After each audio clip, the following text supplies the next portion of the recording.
Coming to you from the Big Island of Hawaii, it's the Songs and Stories Podcast. And now, here's your host, Steve Roby. Tell me about the upcoming solo show at the Honokaa People's Theater. What can folks look forward to? Yeah, so I'm looking forward to coming back. This is going to be a different show from last time. It's not my Hendrix tribute show. It is my solo show, so it's much more of an intimate show, and there's a lot of variety in the music. I'm doing some of my own compositions and a variety of songs from different composers, and it all comes down to what I'm feeling at the time. So there may be some other Hendrix things. I'm getting a lot of requests for that. If I did Hendrix stuff, it would be different because I would be myself playing Hendrix, playing his music, whereas in the Hendrix tribute show, I'm actually approaching it as an actor, and so I'm actually portraying the role of Jimi Hendrix. If I did his music in this show, it wouldn't be that. Right. I would just be me playing his songs. And also stuff by Mozart that I do. I've got stuff by Duke Ellington, and there's a Katy Perry song that I often do, Sting. You know, just a big variety of things. But I try to weave it all together. You know, all these different styles. The way that I think of it, it's not like music is divided up into these different cubby holes. The way I think of it is that music is music. I think of it as like a big space, and different styles are like different windows into that room. So depending on what window you look in, you're going to see a different view. You're going to see certain things more prominently, but you're still looking into the same room. So sort of a less sort of abstract way of explaining that would be, let's say there's a thing that often happens in Mozart, a certain kind of melodic resolution that when I hear it, it sounds like blues to me. So that's like, to me, it's like a wormhole. It's like that moment right there is a connection between classical and blues. And so I can go through that door and I can combine the classical and the blues, but only because Mozart gives me that. It's not something that I would just randomly do. So I look for places where the connection is really easy, and then I can move in and out between the different styles and weave it together in what I hope people will hear as an integrated tapestry. Sounds wonderful to me. And the way you described it is almost Jimmy-like, the way he enjoyed classical music and found kind of some blues essence in it. I was enjoying listening to you to explain that. Very good. So will you just be playing guitar? I've seen some things online where you're playing both guitar and piano, or is it just guitar? Yeah, I'm going to be also playing piano. Oh, nice. My first choice is an acoustic grand piano, but if there's an electronic keyboard available and it's got a nice piano sound, then I'll use that. But either way, piano was my first instrument. And even though I'm primarily a guitarist, I do find that there are some things that I can only do on the guitar, on the piano.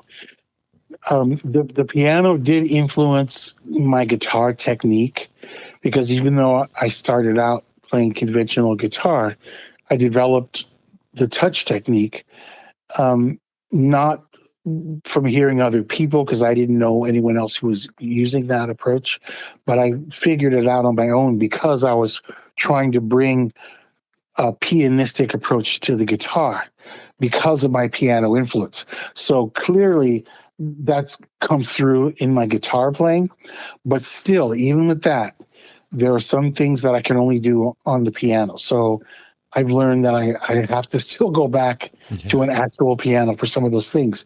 And the reason that I play the guitar and the piano at the same time is because the two instruments together gives me a wider range of tonal colors. It's like a bigger palette. It's like when you went from the, Crayola 8 to the Crayola 64 or whatever, it's like just way more colors. And so it gives me another dimension, or maybe a better analogy is the first time, like in the theater, when you put on the 3D glasses and all of a sudden that other dimension jumps out at you like instantly, it's like that. So I'm not just dealing with harmony and melody, but I'm also dealing with orchestration as I don't know, not just an organizing principle. That's so academic. It's just there's a color to it. There's a feeling to it. I understand what you're saying. I know. Yeah. I mean, for me, your crayon analogy was like, the teacher gives you 8 crayons, and then all of a sudden you get a box of 100, and there's periwinkle. You just go, whoa, that exists? Oh, man. So I understand. I understand with this solo show that you also interact with the audience. I guess you take requests. How does that work? Well, I don't usually ask for requests, but I have done that.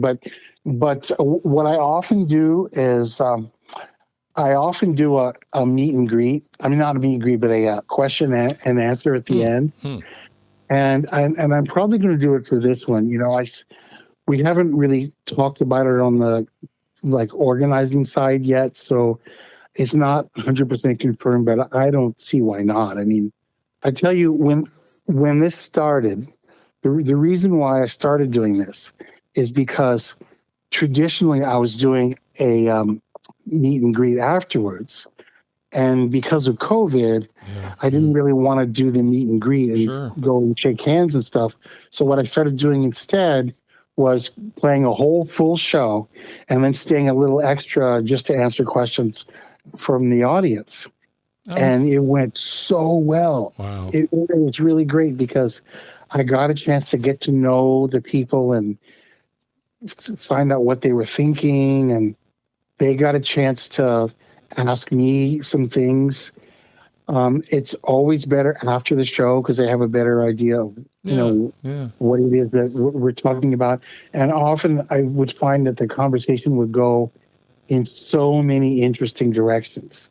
And I found out that my audience was really diverse in their interests and really open-minded.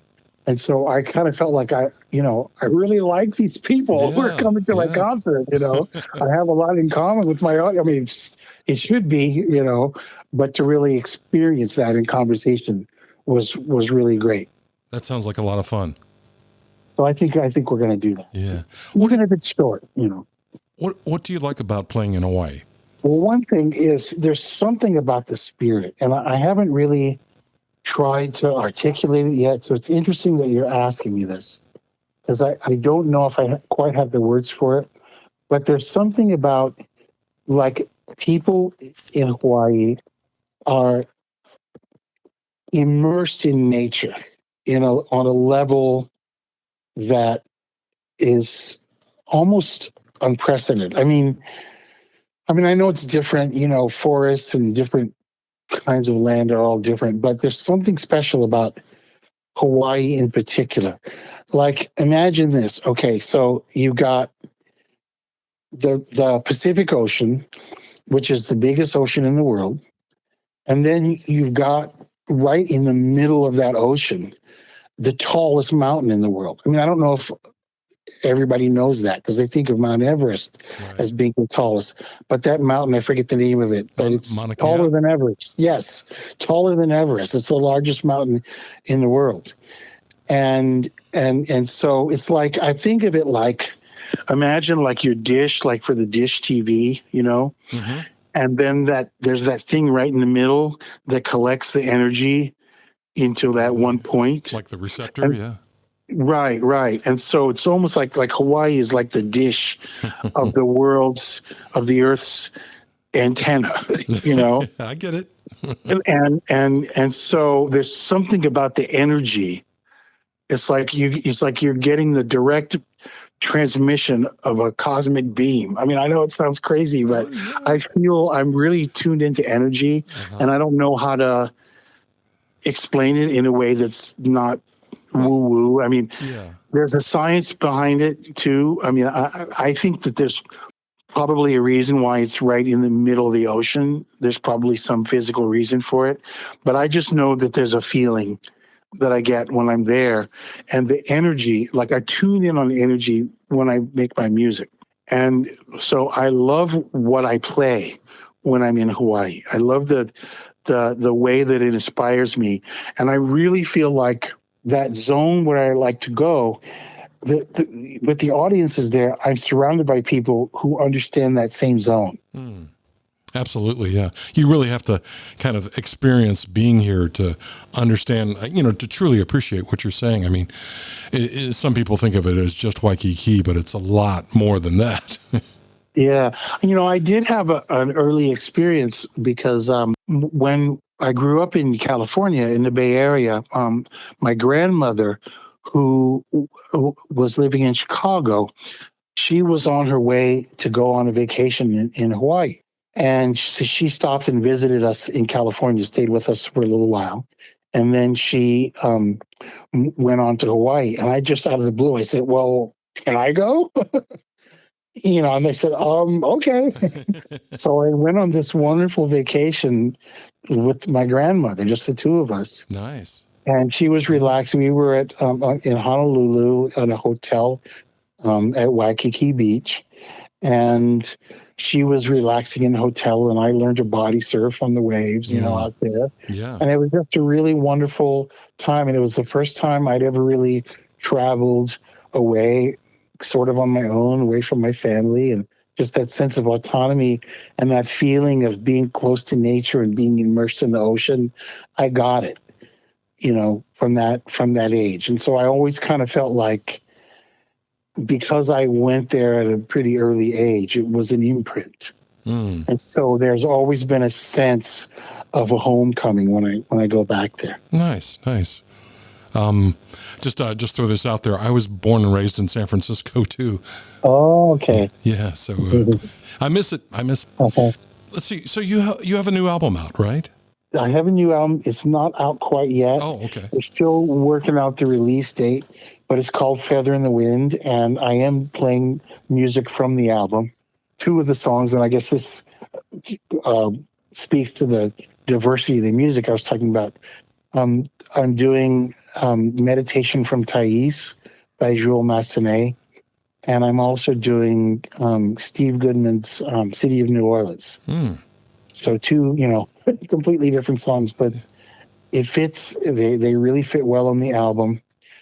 I usually have like one of two main approaches when I record an album. Either I have a concept, a sort of a musical concept, and so all the songs are musically similar because I'm exploring a certain area of the sort of musiverse, so that's one approach.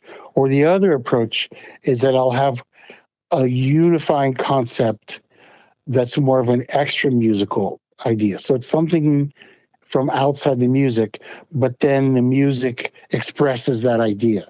So maybe then the songs are going to have more variety because I'm going to explore a lot of different aspects of this idea. And that's this album. It's called Feather in the Wind.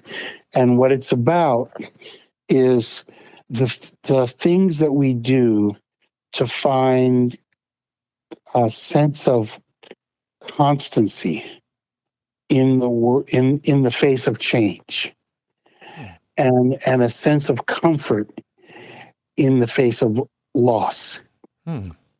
And it's interesting too because when I was making the album, I experienced that a lot, and that's how that became the theme of the album.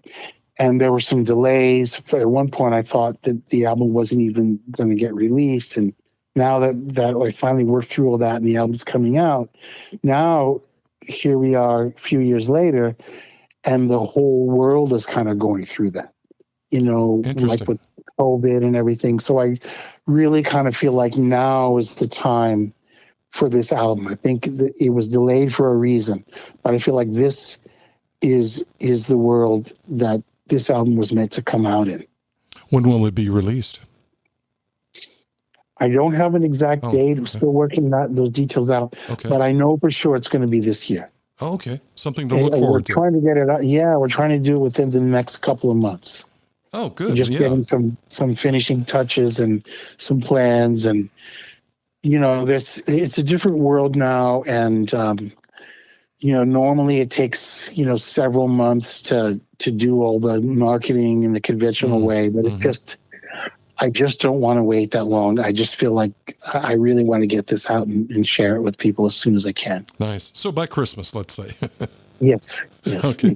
Hey, last question for you. I understand you're working on some long-term projects.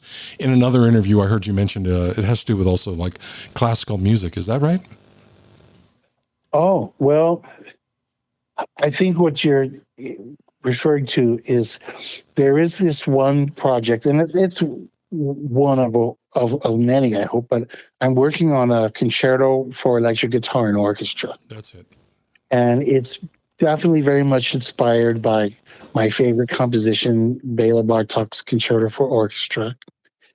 And it is kind of a culmination of pretty much everything that I've done up to this point, because the orchestra, the sound of the orchestra is just unparalleled. There's nothing like it. And, it's unfortunate these days that not enough people get a chance to experience that.